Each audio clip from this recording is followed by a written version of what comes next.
வணக்கம். இது உங்கள் பிவி அஸ்ட்ரோ ஜாதக கட்டத்தின் 9 கிரக நிலை, 12 ராசி மற்றும் 27 நட்சத்திரம்.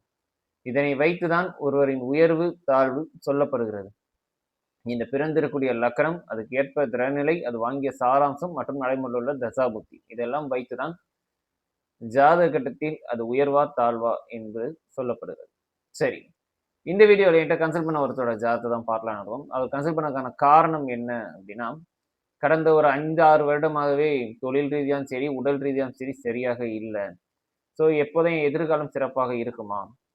அதேபோல என் ஜாதகம் ரொம்ப யோக ஜாதகமா இல்லையா? அப்படின்றது தெரியணும் அப்படின்றதுக்காக என்கிட்ட கன்சல்ட் பண்ணாரு. ஸோ அவரோட ஜாதகம் தான் பார்க்கலான்னு இருக்கோம். அவரோட பர்மிஷன் கேட்டு தான் நம்ம போறோமே. ஸோ ஸ்க்ரீன் அந்த ஜாதகம் இருக்கு பாருங்க. அதை வச்சு நம்ம பேசுவோம். ஸோ ஸ்க்ரீன் அந்த ஜாதகம் இருக்கும் பாருங்க. பிறந்திருப்பது மகர லக்னம். லக்னத்தில் ராகு, 4ல் செவ்வாய், 6ல் சுக்கிரன், 7ல் சூரியன், குரு, கேது, 8ல் புதன், 10ல் சந்திரன், 12ல் சனி. அட் பிரசன்ட் நடைமுறை குரு தசா புத்தி ஓடிட்டு இருக்கு. குரு திசையில் ராகு புத்தி. ஆமா, குரு திசையில ராகு புத்தி இப்போதைக்கு ஓடிக்கொண்டிருக்கிறது.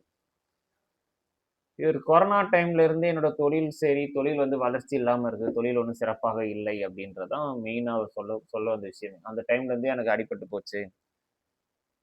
அதுக்கப்புறம் நானும் 4 தொழில் பண்ணிட்டேன். 4 தொழில் பிஸ்னஸை மாற்றி வச்சேன். இன்னும் ஒரு எதுவுமே செட் ஆகலை.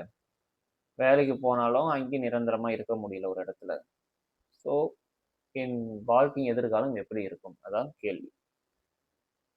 அதே மாதிரி அவர் இன்னொரு கேள்வி அவர் என்ன கேட்டார் அப்படின்னா, சார் யோக ஜாதகமா இருந்து அப்படின்னு அவர் கேட்டார். ஏன் சார் அப்படி கேட்குறீங்க அப்படின்னு நான் கேட்டதுக்கு அதுக்கு ஒரு காரணம் ஒன்று சொன்னார். இல்லை சார், நான் நிறைய ஜாதகம் வீடியோஸ்லாம் பார்ப்பேன், ஜோதிட வீடியோஸ் பார்ப்பேன் நிறைய பேருக்கு. அதே மாதிரி என் லக்னத்தை உச்ச குரு பார்க்குறேன். லக்னாதிபதியை லக்னத்துக்கு சுபர்னு சொல்லக்கூடிய இயற்கை சுபர் சுக்கிரனும் பார்க்கிறார். ஸோ லக்னமும் ஒரு சுபகரம் பார்த்து லக்னாதிபதியும் சுபரால் பார்க்கப்பட்டு இருக்கார். அதே போல் சந்திர மங்கள யோகம் இருக்கு, சந்திரனு செவ்வாய் நேரடியா இருக்காங்க அப்படின்னும் இந்த யோகம் இருக்கு, சிவராஜ்ய யோகம் இருக்கு அப்படின்னும். அதனால எனக்கு அந்த யோகம்லாம் இப்போ வேலை செய்யாதா, அதனால என் ஜாதகம் யோகமா அப்படின்றதும் அவரோட கேள்வி.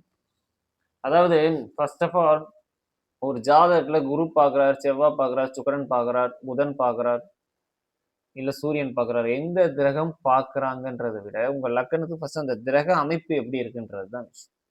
நான் தான் சொல்லுவேன், ஒரு ஜாதகத்தை என்கிட்ட கன்சல்ட் சொல்லக்கூடிய ஒரே ஒரு விஷயம் என்ன, அடிக்கடி நான் சொல்லக்கூடியது, சார் உங்க ஜாதகத்தை பொறுத்த வரைக்கும் உங்க லக்கணத்தை ஏற்ப 9 கிரகத்தின் நிலை ஃபர்ஸ்ட்.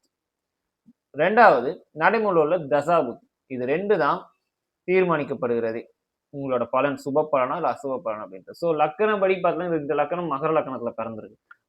மகர லக்கணத்தை பொறுத்த முதல் தர யோகாதிபதிகள் அப்படின்னா சனி சுக்கிரன் தான், அது மாற்றுகிறதே கிடையாது. அப்ப இருக்கும் இந்த சுக்கிரன் முதல் தர யோகாதிபதி 6ல் அமர்ந்தது அப்படின்றது ஒரு தவறான ஒரு விஷயம். கெட்டுட்டாருன்னு சொல்ல வரல, பட் மறைந்தது அப்படின்றது தவறு. இன்னொரு யோகாதிபதி சனி, அவர் லக்கணத்துக்கு போய் பாண்டியில் கெட்டது அப்படின்றது இது 2வது தவறு. அப்ப லக்கணத்துக்கு முதல் தர யோகாதிபதி ராஜ யோகாதிபதினு சொல்லக்கூடிய கிரகங்களையும் மறைந்துதான் இருக்கு. இது ஃபர்ஸ்ட். ரெண்டாவது, இன்னொரு யோகாதிபதி பாக்கியாதிபதி சொல்லக்கூடிய புதன், அவர் 6 கூடிய அதிபதியும் வரனால 6 கூடிய அதிபதி 8ல் இருக்கலாம், தவறு இல்லை. சரி, ஓகே, புதன் நல்லா தான் இருக்கார், விட்டுருவோம். இந்த லக்னத்து அவயோகாதிபதி யார்? யோக கிரகங்கள் நிறைந்து நிற்கணும், அவயோக கிரகங்கள் மறைந்து நிற்கணும். ஆனா இந்த இடத்துல யோக கிரகங்கள் மறைந்து விட்டது. அவயோக கிரகங்கள் எப்படி இருக்கும் பாருங்க, செவ்வாய் 4ல் ஆட்சி பெற்று வலுத்து நிற்குது. இன்னொரு திருதிய விரையாதிபதினு சொல்லக்கூடிய குரு, அவர் லக்கணத்துக்கு கேந்திரத்தில் அமர்ந்து உச்சத்தாரையில் நிற்கிறார். இன்னொரு அவயோகாதிபதி சூரியன் அஷ்டமாதிபதி, அந்த அஷ்டமாதிபதியும் லக்னத்துக்கு கேந்திரத்தில் அமர்ந்து அதுவும் உச்ச குருவோட கூடப்பட்டு வலிமையா இருக்கு. இன்னொரு அவயோகாதிபதி சந்திரன், ஆனா சந்திரன் வந்து இன்னொரு நியூட்ரலான பிளானட் தான், இருந்தாலும் சந்திரன் வந்து லக்கணத்துக்கு 7 கூடிய மாரகாதிபதி, ஒரு கேந்திர அதிபதி மறு கேந்திரத்தில் வந்து தசம கேந்திரத்துல வலுத்து நிற்கிறார். ஸோ இதெல்லாமே பார்த்தீங்கன்னா அப்போ லக்கணத்து யோகாதிபதி மறைந்து இருப்பது அப்படின்றது தவறு. ஆனால் அவயோகாதிபதி நிறைந்திருப்பது மிக மிக தவறான ஒரு விஷயம். ஸோ அப்போ இந்த ஜாதகத்து லக்கணத்தை குரு பார்க்குறாரு, சூரியன் பார்க்குறாரு, சிவராஜ்யம் யோகம் இருக்குமா, கிழன யோகம் இருக்குமா, குரு திசையே அட் ப்ரெசென்ட் இப்போ நடந்துட்டு இருக்கு. அப்போ குரு திசை எப்படி இருக்கும்? டெஃபினட்டா நல்லா இருக்கு. இதுதான் விஷயம். லக்கணப்படி ஒரு ஜாதகத்தை நீங்க பலன் எடுக்கிறீங்க அப்படின்னா விதி மதி கெதி அப்படின்ற கான்செப்ட்ல தான் சார் நான் பார்ப்பேன். விதினா என்னன்னா லக்னம், மதினா என்னன்னா ராசி, கெதினா என்னன்னா அந்த கிரகம் எந்த கிரகம் திசை நடக்குதோ அது எங்க இருந்து நடக்குது, அதுக்கு நட்புகோள் துணை இருக்கா இல்லையா, இதுதான் கெதி. இந்த லக்னத்து மகர லக்னம். மகர லக்னம் திருதிய விரையாதிபதி 3 பானுக்குரிய 2 அசுபாதிபத்தியம் பெற்ற குரு மறைந்து இருக்கணும், கெட்டு இருக்கணும். மறையணுன்றத விட கெடணும். அந்த குரு லக்னத்திற்கு 7ஆம் இடத்தில் அமர்ந்து உச்சத்தில் இருக்கிறார். வர்க்கோத்தம நிலையிலும் நிற்கிறார். இது ஃபர்ஸ்ட். அப்ப குரு வலுத்துறார். லக்னத்துக்கு மறையணும், மறைய வேண்டிய கிரகம் நிறைந்து நிற்கிறது. ராசிபடி பாத்தீங்கன்னா ராசிக்கு துலா ராசி, துலா ராசிக்கும் அவயோகாதிபதி, திருதிய ரோகாதிபதி 3, 6 என்று சொல்லக்கூடிய 2 அசுபாதிபத்தியம் பெற்றவர் துலா லக்னத்துக்கு, துலா ராசிக்கு. அப்ப ராசிபடி பார்த்தா ராசிக்கு தசம கேந்திரத்துல அமர்ந்து அந்த இடத்துல உச்சம். அப்ப இந்த இடத்துல குரு உச்சம் அப்படின்றத விட எங்க இடத்துல 7ஆம் இடத்துல லக்னத்துக்கு 7ல உச்சம், அதுவே மிகப்பெரிய தவறு. ராசிக்கு 10ல உச்சம். 2 ஆங்கிலுமே குரு ஸ்ட்ராங்கே கிடையாது. இது டோட்டலா கெட்டு போச்சு. இப்ப இந்த கெதின்னு இப்ப நீங்க கேட்கலாம், சரி சார் விதிக்கும் கெட்டுச்சு மதிக்கும் கெட்டுச்சு, கெதி எப்படி இருக்கு? கெதி குருக்கு நல்லோன் யார்? சூரியன், சூரியனுடைய தொடர்பு பெற்றிருக்கு. குருக்கு இன்னொரு நல்லோன் யார்? செவ்வாய். குருக்கு 10ல. இன்னொரு நல்லோன் சந்திரனையும் சொல்லலாம், ஏன்னா சந்திரன் நியூட்ரலான பிளானட் இருந்தாலும் சந்திரன். அப்ப குருக்கு கேந்திரத்துல. அப்ப கெதி நல்லா இருக்கே சார், கெதி நல்லா இருக்கு. அப்ப அந்த இடத்துல குரு நல்லா இருக்காரா? நிச்சயமா நல்லா இருக்காரு, அதில் மாற்று கருத்து இல்ல. ஆனா உங்களுக்கு அந்த குரு நல்லவரா? லக்கணப்படி குரு அவயோகம். குரு நல்லா இருக்காரான்னு கேட்டா குரு நல்லா இருக்காரு சார், அது மாற்று கருத்தே இல்ல. ஆனா இப்ப உங்களுக்கு அந்த குரு நல்லது செய்வாரா கெட்டது செய்வாரா? அப்ப நீ எந்த சுத்தினாலும் லக்கணத்தை மையமா வச்சு நம்ம பலன் எடுக்கணும். நான் என் வீடியோஸ்லயே எல்லாமே சொல்ல பாவத்துள் பாவம் பலன் எடுப்பேன். பட் எதுனாலும் லக்கணம் ஆரம்பம் எங்க இருந்து ஆரம்பிக்கணும் அப்படின்னா லக்கணத்துல இருந்துதான். அப்ப லக்கணத்துக்கு அந்த குரு கெட்டோர், கெடாம நிறைந்து நிற்கிறார். ராசிக்கு கெட்டோர், கெடாம நிறைந்து நிற்கிறார். அந்த இடத்துல அது நட்புகளோட நிறைந்து இன்னும் வலிமையா இருக்கார். அப்ப முழுக்க முழுக்க முழுக்க குரு கெடுக்கதான் போறாரு. ஒரு சொட்டு கூட நற்பலனை செய்யவே மாட்டார். இதுதான் விஷயம். அப்ப இந்த குரு திசை நன்மையை செய்யுமா செய்யாதா? டெஃபினட்டா செய்யவே செய்யாது. சார் லக்கணத்தை குரு பார்த்துட்டார், இவர் சொன்னார் லக்கணத்தை குரு பார்த்தா சிறப்பு தானே, லக்கணாதிபதி குருவோட வீட்டுல உச்சனோட வீட்டுல இருக்கார், அதெல்லாம் ஓகே தான் சார். தசா புத்தி என்ன, அடித்தளமா கிரக அமைப்பு எப்படி இருக்கு, பிளஸ் நடைமுறையில தசா புத்தி, இது ரெண்டுமே நல்லா இருந்துச்சுன்னா லைஃப் நல்லா இருக்கும். இந்த அடித்தளமா கிரகம் நல்லா இருக்கா? டெஃபினட்டா நல்லா இருக்கு. ஆனா தசா புத்தி டோட்டலா சரி கிடையாது, டோட்டலாவே சரி கிடையாது.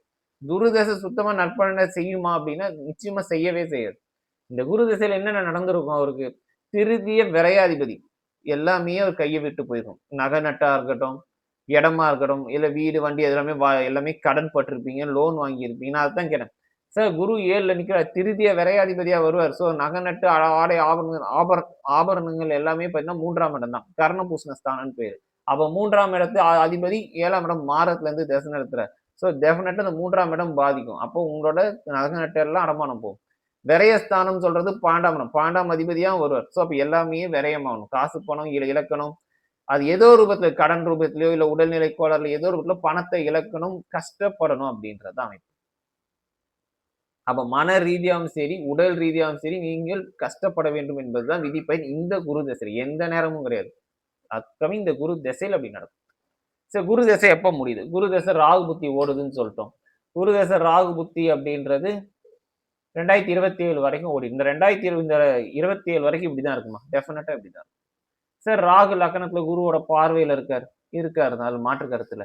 தசாநாதனை மிஞ்சி புத்திநாதன் செயல்படாது. இந்த குரு பகவான் தரக்கூடிய தாக்கத்தை வேணா குறைக்குமே தவிர இந்த ராகு பகவான், ஏன்னா லக்னத்துல ராகு, வீடு கொடுத்த அதிபதி சனி வந்து பாண்டியில் கெட்டு இருந்தாலும் சனி சுக்கிரன் நேரடி பார்வையில நிக்கிறாங்க. சோ அது ஒரு பெரிய பிளஸ். ராகு வாங்கிய நட்சத்திரம் யார் அப்படின்னா சந்திரன், இது மைனஸ் தான். சோ அப்ப இந்த ஜாதகத்தை குரு பகவான் கொடுக்கக்கூடிய அந்த அவயோக பலனை ராகு பகவான் குறைப்பார், பட் கொடுக்காம இருக்க மாட்டார். அப்ப இந்த குரு தசை முழுமையா இருக்க வரைக்கும் உங்களுக்கு இந்த தொழில் ரீதியா பிரச்சனை இருக்கதான் செய்யும், கஷ்ட நஷ்டம் வரத்தான் செய்யும், எல்லாமே வரத்தான். திருமண வாழ்க்கையிலும் சட்டச்சிக்கல் பிரச்சனை எல்லாமே இருக்கதான் செய்யும். ஏன் திருமண வாழ்க்கை அப்படின்ற இடத்துல சொன்னா 7ஆம் இடம்ன்றது கலஸ்திரஸ்தானம், விரையாதிபதி 7ல நிக்கிறது. இது நம்ம இது நிறைய பேர் என்ன சொல்லுவாங்க சார், 7ல குரு இருந்தா நல்ல வரன் அமையும், வரன் நல்ல வரன் தான் அமையும். ஆனா வாழ்க்கை, அதாவது நல்ல வாழ்க்கை துணை அமையும். ஆனா அந்த வாழ்க்கை சிறப்பளிக்கும் அப்படின்னா நிச்சயமா சிறப்பளிக்க 7ல குரு இருக்கார் அப்படின்றது இந்த லக்னத்துக்கு விரையாதிபதி தான் 7ல இருக்கார், அஷ்டமாதிபதி 7ல இருக்கார். அப்ப 12ஆம் அதிபதியும் 8ஆம் அதிபதியும் போய் 7ல, அப்ப வரக்கூடிய வாழ்க்கை துணையினால் நிச்சயமா பிரச்சனை வரணும்ன்றது அமைப்பு. இது ஒண்ணு. 7ஆம் அதிபதி நல்லா இருக்காரா? அவர் எங்க இருக்காரு? ஒரு கேந்திராதிபதி மறு கேந்திரத்துல, தசம கேந்திரத்துல வலுத்து நிக்கிறார். இது தவறு. 7ஆம் அதிபதி 10ஆம் இடத்துல தசம கேந்திரத்துல வலுத்து நிற்பது அப்படின்றது தவறான ஒரு விஷயம். செவ்வாய் பார்க்கறது சந்திரமங்கல யோகம், அதெல்லாம் செகண்டரி. ஃபர்ஸ்ட் ஆஃப் ஆல் அந்த திறமை கெட்டு போச்சு. கெட்டு போன அப்புறம் அது நல்லா இருந்தா என்ன, நல்லா இல்லைன்னா என்ன? அப்ப 7ஆம் இடமும் கெட்டு போச்சு, 7ஆம் அதிபதியும் கெட்டு. அப்ப திருமண வாழ்க்கையிலும் சிறப்பளிக்காது. அப்ப இந்த குரு தசை இருக்கிற வரைக்கும் இவருக்கு ஒரு வாழ்க்கை சிறப்பு, நல்ல ஒரு உயர்ந்த வாழ்க்கை, ஒரு மன நிம்மதியான வாழ்க்கை ஃபர்ஸ்ட் கிடைக்குமா அப்படின்னா நிச்சயமா கிடைக்கவே கிடைக்காது. அப்ப சார் எப்பதான் சார் என் வாழ்க்கை இப்ப சனி தசை வந்தா சிறப்பளிக்குமா? அடுத்த கேள்வி. அவரு இல்ல. நானா இருந்தாலும் அந்த இடத்துல அந்த கேள்வி தான் கேட்பேன். சரி இதுதான் ஓகே. முடிஞ்சு போச்சு. முடியக்கூடியது இன்னும் 2 வருஷம் இருக்குன்னு சொல்றீங்க. 2 வருஷம் கஷ்டப்பட்டுட்டு போறேன். அடுத்து வர சனி தசை நல்லா இருக்குமா? நிச்சயமா நல்லா இருக்கும். எத்தனை கஷ்டங்கள் பட்டிருந்தாலும், எத்தனை துன்பம் பட்டிருந்தாலும், எவ்வளவு பணம் இழந்திருந்தாலும் மீண்டு வரக்கூடிய ஐஸ்வர்யம் அந்த சனி தசா புத்தி குடுக்கும். ஏன்? சனி தான் நீங்க ஃபர்ஸ்ட்டே சொன்னீங்களே, 12ல போய் மறைஞ்சிருச்சுன்னு சொன்னீங்களே, அப்ப நன்மையை செய்யுமா? டெஃபினட்டா செய்யும். எப்படி? இதுதான் விஷயம். ஒரு கிரகம் அந்த கிரகம் லக்னத்துக்கு முதல் தர யோகாதிபதி சனியும் சுக்கிரனும் மறைந்திருப்பது கவறு. ஆனா கெடல. இந்த சனியோட செவ்வாயோ, சுக்கிரனோட குருவோ இந்த மாதிரி கிரகங்கள் பின்னி பிணைந்திருந்தால் மட்டுமே அந்த கிரகங்கள் கெடும். ஒரு யோகாதிபதி மறையலாம். ஆனா கெடக்கூடாது. இந்த லக்னத்திற்கு கிரகங்கள் மறைந்துதான் இருக்கே தவிர யோகாதிபதிகள் கெடவே இல்ல. இது ஒரு பெரிய பிளஸ். லக்னத்துக்கு லக்னாதிபதி பாண்டில் அமர்ந்தது அப்படின்றது ஒரு வகையில தவறுதான். அது மாற்று கருத்து. ராசிப்படி பார்த்தா ராசிக்கு சுக பஞ்சமாதிபதி முதல் தர ராசிக்கு 3ல 2 அங்குலயும் சனி மறைஞ்சிருக்கு. ஆனா அந்த வீடு ஒருத்தர் அந்த இடத்துல உச்சத்துல இருப்பார். இது ஃபர்ஸ்ட் பிளஸ். 2வது அதை விட பெரிய பிளஸ் என்ன, அந்த சனிக்கு யோகர்னு யார்? இதான் கெதி இந்த இடத்துல பார்க்கணும். சனி இந்த இடத்துல ராகு கேதுவோடையோ செவ்வாயோடையோ அல்லது சந்திரனையோடய சூரியனோட ரொம்ப நெருங்கி பின்னப்பட்டிருந்தா சனி கெட்டிருப்பார். பாண்டில் இருந்தாலும் கெடதான் செய்வார். சுக்கன் பார்த்திருந்தாலும் இந்த இடத்துல அந்த ஆப்ஷன்ஸே வரல. சனி லக்னப்படி பாண்டில் யோகாதிபதி மறையலாம், கெடதான் கூடாதுன்னு சொன்னேன். ஸோ இந்த இடத்துல மறைந்தது தவறு இல்லை. அந்த இடத்துல வீடு ஒரு தேதி உச்சத்தாரையில் நிற்கிறார். அதை விட அந்த இடத்துல பெரிய பிளஸ் என்னன்னா, லக்கணப்படி லக்கணத்துக்கு லக்னாதிபதி சனி, சனிக்கு யோகாதிபதி, அதாவது லக்கணத்துக்கும் யோகாதிபதி யாருன்னா சுக்கிரன். பஞ்சம ஜீவனாதிபதி அந்த லக்னாதிபதியோட தொடர்புல இருப்பார். சமநோக்கான பார்வை. இது பெரிய பிளஸ். ராசிப்படி பார்த்தா ராசிக்கு சுக பஞ்சமாதிபதி, ராசி அதிபதி பார்வை செய்கிறார் சுக்கிரன். ஸோ 2 ஆங்கிளுமே லக்கணத்தும் சரி ராசிக்கும் சரி அந்த கிரக நிலை கெதி நல்லா ரொம்ப ஸ்ட்ராங்கா நிக்குது. அந்த சனிக்கு வீடு குரு உச்சத்தாரையில் நிற்பது அப்படின்றது ஒரு சேஃப் அண்ட் ஒரு செக்யூரிட்டியா இருக்கும். அது ஒரு என்னதான் கஷ்டப்பட்டாலும் மீண்டு வரக்கூடிய ஐஸ்வர்யத்தையும் கொடுக்கும் அந்த இடத்துல இந்த சனி தசையில. அப்ப இந்த சனி தசை நன்மை செய்யுமா? டெஃபினட்டா செய்யும். சனிக்கு இன்னொரு யோகர் யாருன்னா புதன். அது சனிக்கு திரியோணத்துல அழகா கெடாம இருக்கும். 1 4 7 10ன்றது கேந்திரம். இயல்பாகவே அந்த 1 4 7 10 கிரகங்கள்னாவே ஒரு ஸ்ட்ராங் அப்படின்னு ஒரு இந்த ஜாதகம் வலிமை பெறும் அப்படின்னு சொல்லுவோம். ஏன்னா அது வந்து பில்லர் மாதிரி தூண் மாதிரி அந்த இடங்கள்லாம். ஸோ லக்கணப்படி பார்த்தாலும் 1 4 7 10லயும் கிரகங்கள் இருக்கும். ராசிப்படி பார்த்தாலும் ராசிக்கு 1 4 7 10லயும் கிரகங்கள் இருக்கும். இது ஒரு நல்ல ஒரு அடித்தளம் வாய்ந்த ஒரு ஜாதகம் சொல்லலாம். பட் கேந்திரத்தில் அமர்ந்துட்டா மட்டும் யோகம் கிடையாது. அந்த கேந்திரத்தில் அமரப்பெற்ற கிரகம் நன்மையான கிரகமா இருக்கணும். அது லக்கணத்துக்கு நன்மை அளிக்கக்கூடிய கிரகமா இருக்கணும். அப்படி இருந்தாதான் அது சிறப்பினை கொடுக்கும். ஸோ அப்ப அடித்தளமா இந்த ஜாதகருக்கு லக்கணப்படியும் சரி ராசிப்படியும் சரி கேந்திரத்தில் கிரகம் அமர்ந்தது அப்படின்றது நல்ல வலிமையான ஒரு விஷயம். அப்ப இவருக்கு இந்த தசாபுத்தி வரும்போது நல்லா இருக்குமா? நல்ல ஒரு பொருளாதார வளர்ச்சி இருக்கும். ஏன்னா லக்னாதிபதியே தனாதிபதியா வருவார். அவரே 10ஆம் அதிபதி பார்வையில் இருக்கார். 10ஆம் அதிபதியே இந்த தசாநாதன் பார்க்கிறார். ஸோ அப்ப தொழில் ரீதியா நல்ல முயற்சிகள் இருக்கும். பொருளாதார ரீதியா நல்ல ஒரு அமைப்பு இருக்கும். ஸோ இதெல்லாம் நல்ல சுப விரயமாகும். சார் 12ல நிக்கிறாரு அப்ப எல்லாமே விரயம் ஆயிடுமா? விரயம்ன்றது ஓகே. விரயம்னா என்ன? செலவு. செலவு எதுக்கு பண்ண போறீங்க? ஒரு ஒரு ₹1,00,000 கொடுத்து டிவி வாங்குறீங்க. அப்படினால பெரிய எல்இடி ஸ்கிரீன் டிவி வாங்குறீங்க அப்படின்னா, அது செலவு. ஆனா அது சுப செலவு. அதே வாங்கின டிவி ஒரு ஏதோ பிரச்சனை ஆயிடுச்சு. ஒரு ₹25,000 செலவு பண்றீங்க அப்படின்னா, அது வீண் செலவு. ஸோ விரயம்ன்றது சுப விரயமா, அசுப விரயமான்னு இருக்குல்ல. ஸோ இவருக்கு நடக்கக்கூடிய தசை சுபமா, அசுபமா? நிச்சயமா சுப பலனை கொடுக்கும். அப்ப சுப விரயம் ஆகும். நல்ல வீடு, வண்டி, வாகன வசதிகளுக்கு ஏற்ப சுகஜீவியா வாழக்கூடிய ஐஸ்வர்யம் கிடைக்கும். சுப செலவுகள் வரும். தன ரீதியாகவும் சரி, பொருளாதாரமும் சரி, தொழில் ரீதியாகவும் சரி நல்ல வரத்து இருக்கும். நல்ல தன வரவு, நல்ல தன சம்பத்து நல்லா இருக்கும். ஸோ அப்ப இந்த சனி தசை வரும்போது உங்களுக்கு எவ்வளவுதான் வீழ்ச்சியில் அடைந்திருந்தாலும் மீண்டு உச்சத்தை பெறக்கூடிய ஐஸ்வர்யம் உங்க ஜாதகத்தில் இயற்கையாவே இருக்கு. ஸோ நல்லது சனி தசை நல்லா இருக்கும். அப்ப அதோட ஒரு அடுத்த கேள்வி உள்ள சார் சனி நல்லா இருக்கும். சனி முடிஞ்சா அடுத்து வரக்கூடிய தசை திருப்பி எப்படி சார் இருக்கும்? ஏன்னா 6ஆம் அதிபதி தசையா இருக்கு. கடன் வந்துருமா? வராது. ஏன்னா 6ஆம் அதிபதி தசை அப்படின்னு சொன்னாலும் 6ஆம் அதிபதி 8ல கெட்டு தான் நிக்கிறார். இந்த புதன் தசை நல்லா இருக்குமா? அடுத்த தசை அதாவது சனி முடியவே 19 வருஷம் இருக்கு. இன்னும் இந்த குருல ஒரு 2 வருஷம். சோ இதுவே 21 வருஷம் இருக்கு. இது முடிஞ்சு வரக்கூடிய புதன் நல்லா இருக்குமா? அவரோட அடுத்த கேள்வி இதெல்லாம்.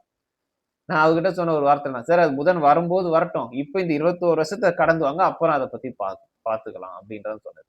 அப்பயும் அவர் சார் இல்ல சார் ஒரு பேசிக்காவது சொல்லுங்க. பேசிக்கா சொல்லணும்னா புதன் தசை நல்லா இருக்குமா? நிச்சயமா நல்லா இருக்கும். ஏன் நல்லா இருக்கும்னா லக்னப்படி 6 கூடிய 8ல போய் கெட்டுதான் இருக்காரு. கெட்ட கிரகம் கெடலாம். தப்பு இல்ல. ராசிப்படி பார்த்தா ராசிக்கு பாக்கியாதிபதி ராசிக்கு லாபத்துல. ராசிக்கு அது ஒரு பாதகமாச்சே சார் அப்படின்னு கேட்கலாம். ராசிக்கு விரையாதிபதி விரயத்துக்கு விரயத்துல தானே இருக்கார். ஸோ 2 ஆங்கிள்லயும் புதன் நிற்பது சிறப்பு. புதன் நின்ன இடத்துக்கே தன லாபாதிபதியா தான் புதனே வருவார். புதனுக்கு யோகாதிபதி சனியும் சுக்கிரனும். புதனுக்கு 5ல சனி, 11ல சுக்கிரன் லாபம் அடையும். அதாவது புதனுக்கு லாபத்துல.